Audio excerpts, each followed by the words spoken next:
my main goal is to really understand, how I'm meeting your needs, get some honest feedback, and then to build some information for others who might be experiencing what you experienced early on when we first started working together 15 years ago, 12 years ago. It's been a long time. How long has it been?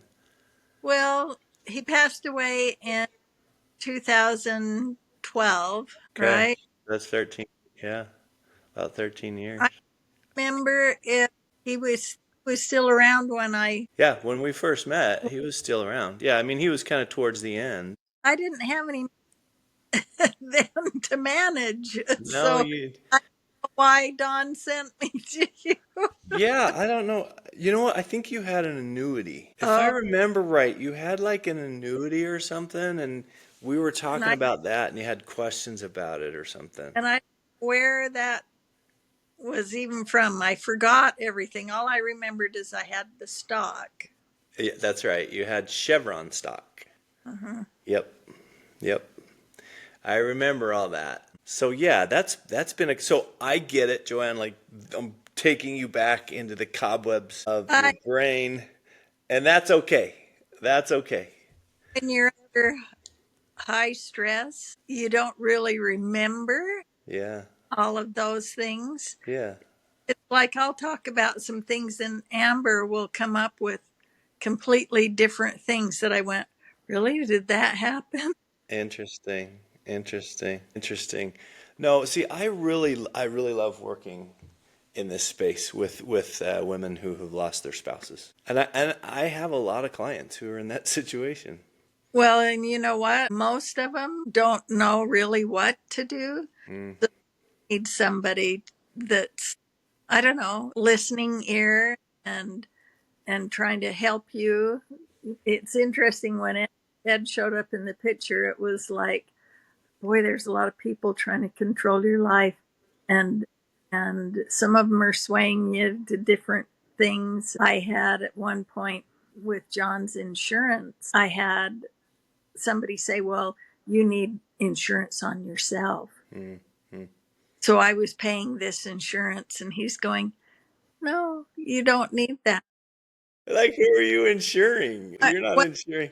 That's or funny. your kids, what to bury you and things like that. And the insurance that John had that finally came up was that it was going to only had like a 10-year thing, Mm, and it was getting close to it. And I thought, well, how long do I know he will be?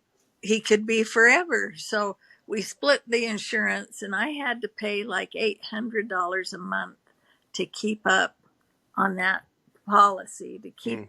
whatever was left so that it could go past the 10-year point. I remember having some of that conversation with you early on, I think, because I Yeah. remember you bringing that up and saying, should I keep paying on this? Should I not? Yeah, I remember us talking about that. So that's really interesting. So Well, one of the challenges you had was you were getting a bunch of information from a bunch of places and you didn't know. You didn't know which was true or right or which to follow. I can't remember if my brother in law probably came Yes. and was sitting there Yes. probably after John had passed away. Yep. Yep. I remember your brother-in-law being, and I was glad that you did that. It sounds like, I mean, he was obviously a really trusted source for you. Yeah. Well, he doesn't talk much. His wife talks a lot, but he has run his own finances very well. So it was like, well, I have no clue. So listen to this and see what you think.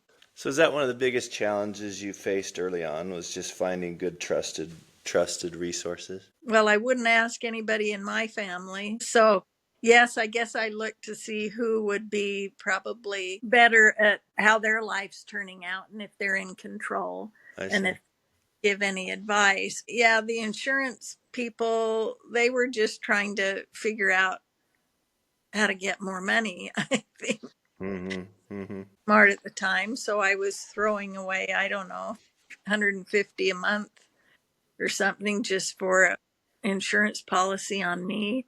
Yeah. to help, because I didn't know that I was going to have the life insurance. Okay. I didn't know if that would, and I'd only get maybe half of what it was Mm, if he went past the 10-year mark. So so it was hard. And I wrote down that you just needed to see what sources of income I was going to have, because my working paid for the insurance part of things, but I didn't have a good social security from that. yeah. And one thing I found out, um, I could get John's social security as a widow, gives you a little bit more income. But if I had married before age 60, then I would have lost that and just gotten half. Interesting. I had 2 months and I was going to get married. So I had just turned 60 when I looked into that, and I went, great. That was, You snuck it in by 2 months. I snuck it in. Some of So these that's good to know, because if you're younger than 60, you receive a widow's portion of the Social Security. And then after 60, you just get the half. oh, interesting. So you had to apply before you turned 60 with your marriage? How did that work with you and Ed? What did you have to do to get that additional widow's portion? Well, um, I don't know that it changed. And I don't remember filling out any papers for that. But I did. I remember going to Social Security, so I probably talked to somebody. I better to go in than just on the phone. Um, I talked to someone there. And Oh, so what did you have to do with getting married to Ed in order for you to continue to receive what you'd received before? same. If I turned 60, then I continued on with the Social Security I had. Oh, I see what you're saying. So had you gotten married 4 months prior, that would have gone away because you were younger than 60, but because you were over 60, you continued to get the half of what Yeah. John was getting. So Interesting. all I had to tell Social Security was changing my. So, Interesting. Okay. Okay. so Okay. that was. That's really great. And you're kind of jumping right into the background and challenges you have, trying to feel what I want to do is kind of understand what is it like? What was it like for you at that point where you knew you were losing John, and then he died? What did it feel like? What were your biggest concerns? What things kept you up at night? Well, I only had 4 hours of sleep for I don't know how many years, because once I woke up, once that sleeping pill wore off in 4 hours, I couldn't go back to sleep. It was just too much on my mind. My concern was, okay, he had his own company Mm, and was on the, meeting customer needs and responding to them and everything. He couldn't do that on the phone anymore or take messages. that's right. That's right. My bishop had said, well, you just need to work with him. Well, if I hadn't gone and started working somewhere else for insurance, I would have been in a big heap of trouble. Insurance I received from working uh, helped pay for all medical that he needed. Oh, interesting. Okay. Yeah, I forgot about his business. You had to carry that business for a while.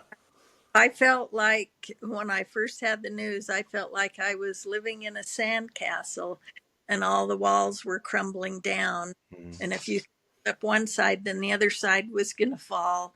So then it was like just running around trying to keep it all up. So your mind just can't shut off because you've got too many things. So I was working for the insurance, then became negative as well because then I couldn't stay home and take care of him. So then I interesting. had a place that he could go to when he couldn't stay at home anymore with Mm, he wasn't safe at home and getting bored. So I had to go and check out different places, and they didn't do daycare. I went to one daycare that was a church affiliated church, and it was there wasn't anybody in the beginnings of Alzheimer's. It was everybody sat against the wall in chairs, and they were just out because they couldn't communicate or talk. Hmm. And I went, well, he can't stay there. So, so I went to, I don't know, probably 6 different ones that you have to check and see. And yeah, Hmm. so that was Hmm. my said he'd come and look at some of them. And I'm sure he did several of them, but it was hard and after work, which I was only doing 30 hours a week. So that gave me a little bit of time. But So the finances and kind of piecing all that together were pretty stressful at that point. yeah, yeah, because I told Ed, I said, well, I just figured, okay, you can be happy wherever you are. And so I thought, if I have to move into a what are they? Not a motor home, but Oh, like a mobile home? in a Like trailer, a trailer. I could live in there and make that my home and then just be happy. Interesting. Because really, the finance is the center of how you're going to live, and you So, have to accept it and go from there. had you been in charge of the finances before that, or was that all John's job? John did some of the business expenses, and I think I paid the other because his mom never did any finances. And when his dad died, he had no clue of bills. I have to look and pay bills at a certain time. So I was paying some bills, but I didn't pay the phone or some of the other things that he could use for company since he was working from home. So you had to grab all of that. How much before his death did you dig into the finances and really feel like you had a good sense of it, or did you even feel like you had a good sense of it up until the point where he died? Well, you start looking at all your accounts. I knew he had a loan for the house for when you wanted to do repairs and things. I think he had something like that, but he put it on his car, Hmm. used it for his car. So I looked at everything and thought, you know what? I just need to lessen my bills and I need to get rid of the ones that I can. So I paid that off. I looked at the cars and thought, okay, what ones do we need? How do we get rid of some of these? But I tried to just pay everything down, and then I noticed how much longer it would be to pay the house off. And I think I paid the house off before he passed away. Hmm. Hmm. But then I had, well, let's see, 5 years probably that I took over everything, if not, if Okay. So that's how long it took from his early diagnosis to his death was about 5 or 6 years. well, total, it would have been 10 when he Oh, first had wow. it. Oh, You wow. don't, but yes, things were going downhill, and I knew he wasn't on top of all of the finances. Hmm. And when I looked at it, I just thought, well, what things can I pay off? Let's just simplify that, make sure that I don't have that. So I Yeah. paid off the house loan and I paid off the whatever the house. Hmm. So then I felt better because the less bills you have to look at, things coming in, the better it is to Hmm. Hmm.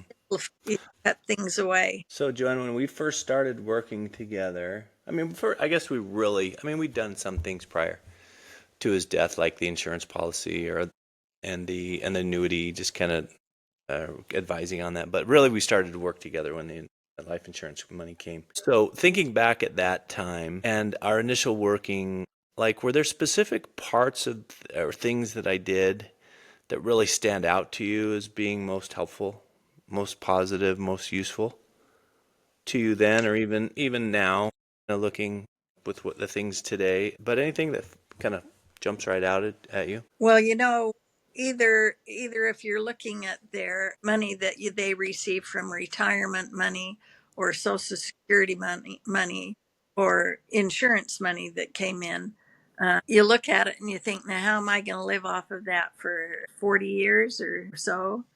And so it was like, well, I don't know how to extend that, you know. how would I handle that, especially the life insurance where I'm still very frugal. I mean, I thought I was. Maybe I'm not as much anymore, but it was like you didn't want to spend a lot because you wanted to make sure you had enough. So it was nice when you had a plan and asked, okay, if you're going to live to your 98, let's see, we might want, I think it was an annuity at that time. And then we might want to do different things to handle it. Here's how you can have easy access money if you need it. And then this other one is longer term. And I think you'd ask me, do you ever go online and look at your page of stuff? And I go, no, because I know you're on top of it. Or if I would like some more money, and you'll go, well, if you listen, the stock markets aren't doing quite very good right now, but I'll wait and see when we can do that.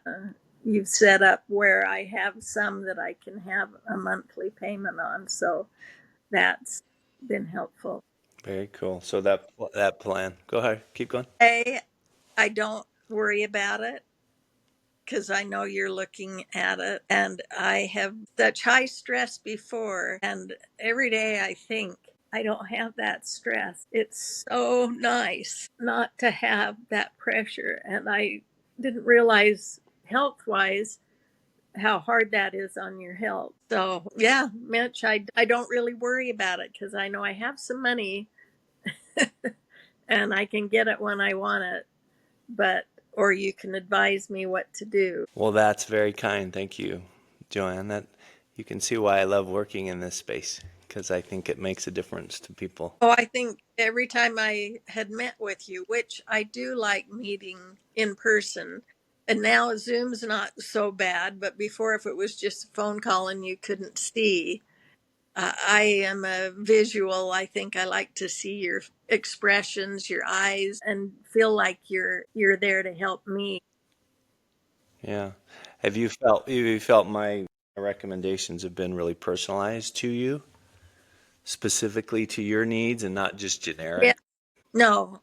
Yes, I think so. And then when we decided not to have the annuities, that was a big tax lump sum, but I think that's probably for the best that way. But yes, so we have made changes, and then we change it every time something, has to, or my needs change. So yes, I felt personalized.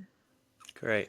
Is there any examples of like specific financial decisions you were needing to make that I helped you go through? Well, I think it was when I got remarried and you had said, well, you probably won't need the annuities, and those are ones that I don't understand as well. I know that you pay more for them, but they probably are more secure. But there came a time when we were thinking, well, that won't be uh, helpful to my needs now. So that was really specific. Yeah, as your circumstance changed. Hmm. And definitely as circumstances change, financial needs change, and my recommendations will change accordingly. That's the goal, is to make them personal to you and to your evolving life. Well, what's interesting, since I did get remarried, and that's a big change in itself. But if I get on the computer and check where I'm at, Ed'll walk by, or he notices something and he'll go, "You haven't lost any money yet. You're not dwindled." And I thought, no, isn't that nice?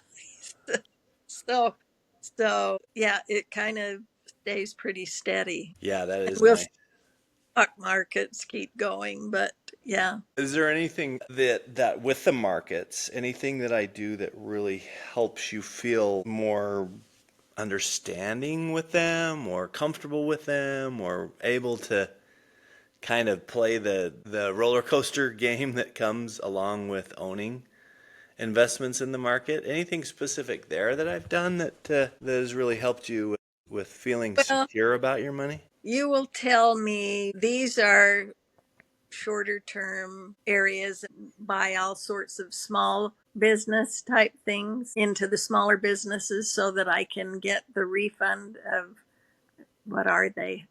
See, I don't know the terminology. Pay attention, but I know there are some that are more flexible, easy to get out of, to change over to different things. And then there's other types that you stay in and it keeps, you leave those alone until they mature. So that's about the extent of my stock market. Experience. So, but at the end of the day, you trust me to I take do care of you. get I do get nervous when they say, "Oh, the stocks are down. It's terrible, all this." And I'm going, "My goodness." So I have contacted you on those things going, "Do I have any money left?" There was something that just popped into my head, but it went away. When things you just did advise me too, which do you want to be more on the side that's not so more steady, more conservative, and then not to, so since I'm conservative, nothing really seems to affect it that much. But if I were in a different kind of stock market, then you would see the more fluctuations. Yeah. And you like being a little more conservative, don't you? Well, yes, because you never know. I do, because I think I'd worry more. I'd probably make more money the other way, but because when they'll talk about the stock markets and then I get a hold of you and you go, no, yours hasn't changed. That's because I'm on the conservative side. Mm-hmm. And so that's, that's okay. I don't need to make a huge amount. I just need to make sure that I have some steady income that's going to last enough times Yeah. for my life. Going to be available to you. Yeah. Are there any specific goals? I know you've talked a little about uh, understanding the future, right? And feeling comfortable about what that looked like. And having the ability, really, I mean, if I were to summarize with you, you're not a big spender, but I think you enjoy having a little extra to be able to call on when you want to do something nice for your kids. And I know you've done that. That's been really cool. Or when you've wanted to take trips or you've needed something for a house. So talk to me a little about that. Like how has that felt for you to have that and to be able to access it and utilize it, and how's that played into your happiness with it and your overall general life and lifestyle?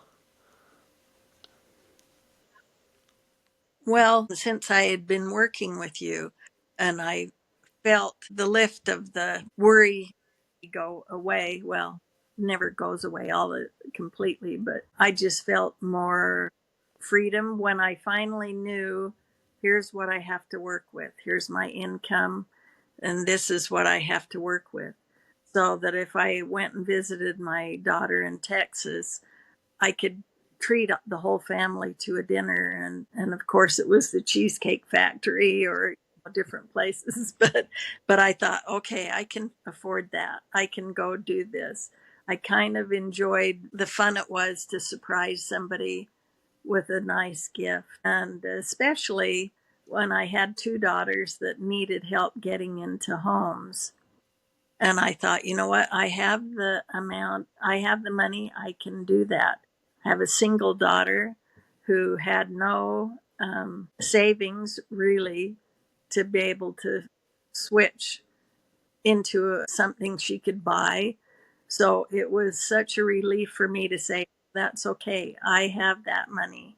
I can do that. And then my other daughter needed some help too. And I thought, okay, I just keep track of it so that the other kids will say, okay, well, they received this much money. And my other kids don't care because they haven't needed the help, but they were aware of what I needed to do. That's And been really fun for you, and you have done some amazingly kind and generous and fun things for your kids. It's been fun to be a part of that, to be able to, when you've called and said, hey Mitch, can I do this? And I think that's typically the question you ask me, like, can I do this? is this going to blow up my whole plan? And am I going to be living in a trailer if I keep doing That's, this? I know, but in some ways, I would rather, as you have said, you have this. You're able to do that, and why not do that until you wait till you die, and then they finally get the income when they could have used it then, helping them and helping less stress on them, Yes. or just the fun of being able to give. So yeah, How cool I was that? Tell me what that looked like when you gave it to your daughters. Because I know you gave them a couple. You gave a couple of them a gift. well, the two that I gave the most to, they were very appreciative, and the second daughter, she just figured, well, we'll start paying you back. And I said, you know what, you don't need to pay me back because I already gave the other daughter something Hmm. that was more than what I had given the second one. But I thought, no, because then that will be stressful on you. I just want you to be able to move forward. It was just really nice to say, yes, I can help. And I never had experienced that before. Of course, my kids had been young then, but now they're older. And this one daughter I know would never have gotten into a condo if I hadn't helped her. And I also paid her car off so she had no bills. We looked at her finances to say, well, how much can you afford? Okay, then let me get you down to this so that you'll be able to do your own thing and pay your bills. That's cool. So, how do you feel about your financial future today? When you look forward and you see what you have and you know what's there, what excites you about it? Tell me a little about that going forward. It's still interesting. Well, I don't think I fathom how much money I actually have or how long it would last. That doesn't mean anything to me. It's just that it's nice to know that if I call and say, well, I need some for this, or I'm going on several cruises, can I get a little extra? And you work it out. Happens. It's just magic. I need a me. That's what I need. I need a guy I can call and just say, "Hey, send me some cashola." I the my worry stick, is that it? I just send it all to you. Yeah, I need to find a me. That's a great idea. How would you describe to someone your relationship working with me? Like if someone came to you and said, "Hey, what's it like to work with Mitch?" What would you? Well, I don't know. You're so easy to approach and you make me feel really comfortable. Just I know you carry all the weight up here in your brain as to how to do all these things. But I think it's just been really easy. I think you probably made me nervous at the beginning because you'd come to my work even and we'd have meeting at my lunchtime. And I just knew you'd come wherever I could be to have a meeting. So you came to me. Interesting. And that made you nervous at the beginning? Just, I don't know. I never had a financial person before, Oh, interesting. So that was so new to you that it was almost weird, almost but very different. you were focused in on the finances. So I thought Interesting. he's helping me because I have no clue. Interesting. So did that make you feel special when I would come to your specific work? Well, it did because I was thinking, I don't know how else we would have worked it out, time wise. That's right, huh? Because that was before Zoom. Yes. That was before, and I know you don't like to talk on the phone. You like those in-person ones. So yeah, we did do that. We used to sit out in the middle of the Oh, open space there in U of U park, where you worked, yes. The park building the park building. in their long, I don't know, wide aisles that had all those seats in it. I Yeah. forgot about that. Forgot about that. We did do that for a while, didn't we? Well, your life has changed a lot. It's been a lot of things, some amazing things. You've been very blessed. Well, and see, and I don't know that.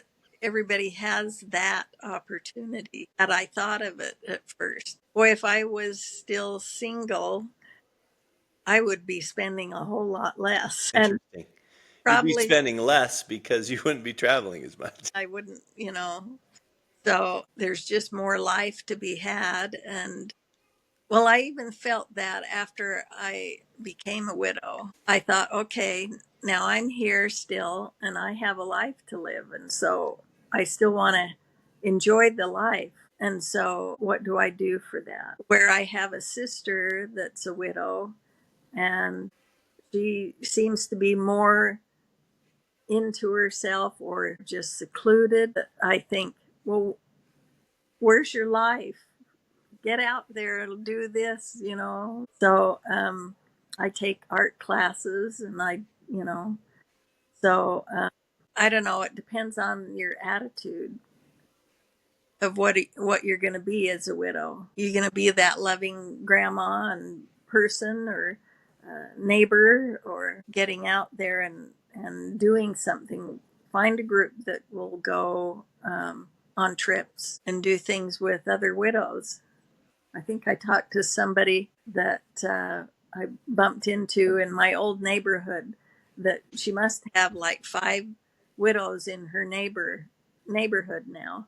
And so they go on cruises, they go on trips, they walk, they do. So I thought, yeah, there's ways to keep busy. And then you need to use your finances to be able to do that. It's important to have you. You're my worry. I'm your worry stick. I'm your freedom stick that allows you to go on cruises. I'm like your cruise guide, JoAnn. Yeah, I just need this amount of money for this next cruise. I'm better than a cruise guide. I'm the guy that gives you the money. The cruise Yeah, you guide just gets you there. come with me. I'm just going to spend it all myself. No, that's great advice. Any other advice for like if someone was just widowed and you were there kind of coaching them through this? What else would you say? You've given them some great advice so far. Is there anything else that you would say to them? I don't know. It's like you hit a wall, after your spouse passes away. And it's like, what am I going to do? So you really have to look inward and decide what you've got in there and what you want to do. As I say, it's hard when you're an introvert and not an extrovert. And I'm usually an introvert. So I could have been like my sister, but I felt freedom. I had choices to make, and what were my choices going to be that would bring my life more meaning, and not just looking inward, but also what can I do outwardly to do. So it is an adjustment to be a widow, and there's some that pine for their spouse and they don't move on from that. They can't. And I didn't feel that way. I felt like I had my life left. What am I going to do with it? And you've made some great things happen. You've got a great husband. You've got a great family. You've stayed close. You've done a lot of Well, fun things. the husband was not on the agenda, and the husband was too easy. He says not for him, but for me it was. He had to work kind of hard, JoAnn. He had to work. He said standing on the porch, he didn't know if he was going to ring the doorbell or just turn around and run. You're in your teens again.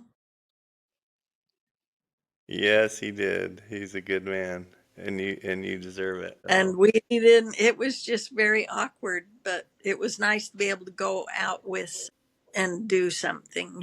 That was my look on it. And I thought, yeah, yeah, we could just do this. yeah.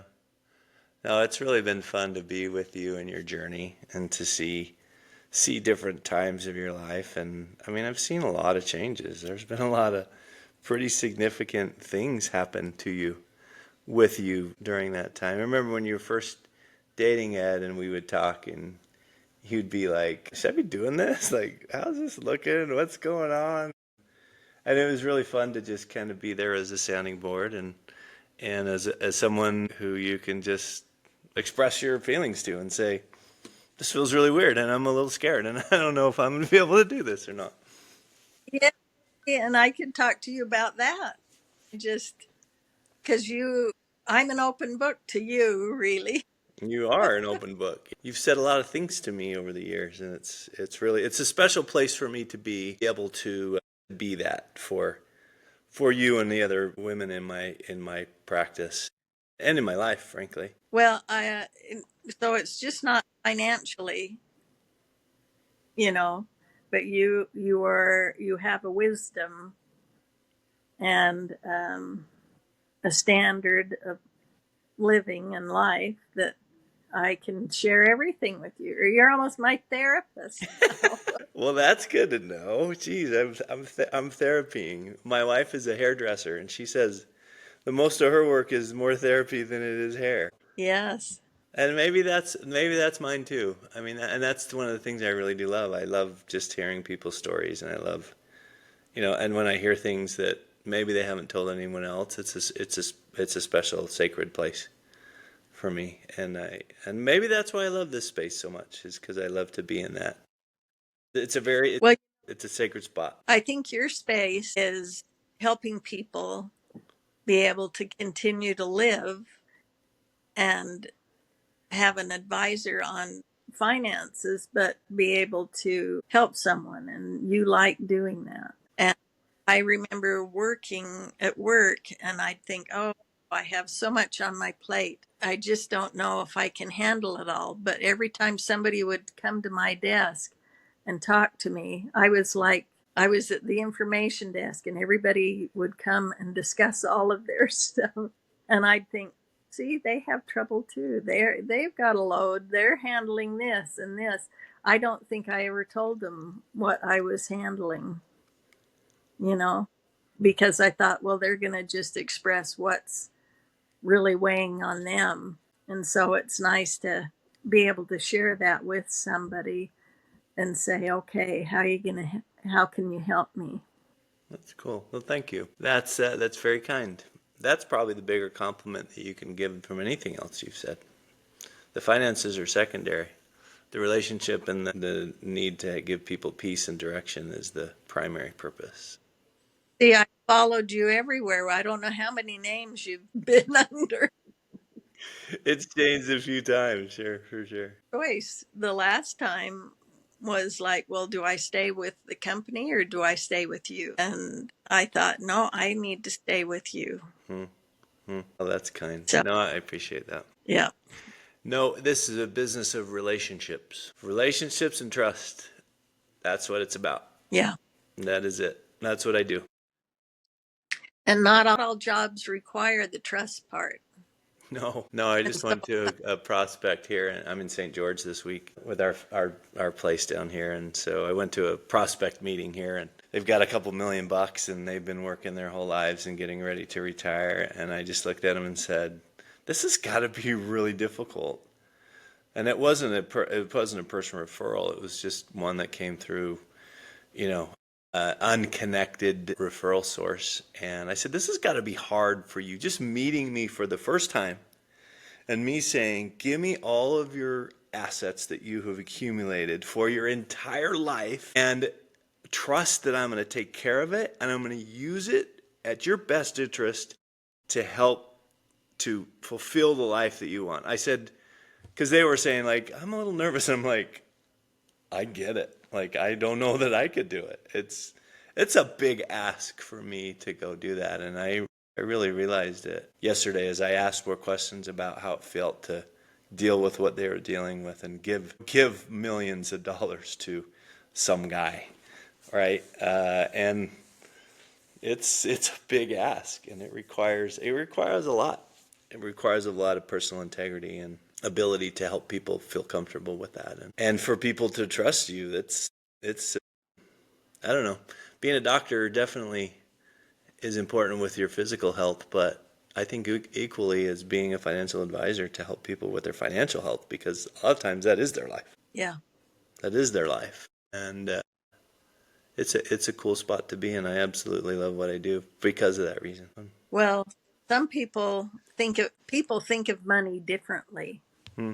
You know what I mean? When you're saying that he has built all this money and has this much money, and now how does he use it for the rest of his life? And I'm just going, I've received this money and here's what I have. Please make it so that I can live off of it. Oh, interesting. Yeah. This fellow you talk to is looking for maybe how big can I make my stash get bigger, and I'm just going, just leave me on a, you know, basic income that I know that I will have it there and be comfortable. Be able to surprise kids with it and trip in it and stuff. All the grants and their needs, and Yeah. I think you're a great example of using money to really improve life, enjoy life. I, yeah, thanks. No, you are. You really are. I like to surprise them sometimes. The other two kids that didn't get the big money, when they're talking about things and things might be a little tight or something, and then it's like you just give them a little bit and help them out in that situation. So at least they know if they're really in trouble, they can come to me. That's cool. That's cool. Well, Diane or Joanne, you this has been really really helpful. It's been fun, honestly. I've enjoyed this. I've enjoyed listening and learning, Well, you know, understanding better. it's hard to think back when it's been over 10 Yeah, years, you know, it's been a and bit. I'm going, and I remember those stresses, so I am grateful. Yeah. Well, and your stories today will help other women going through similar situation. That's a lot of the purpose is to use that as a way to help them. You've helped me be a better advisor because I understand more of what you've gone through.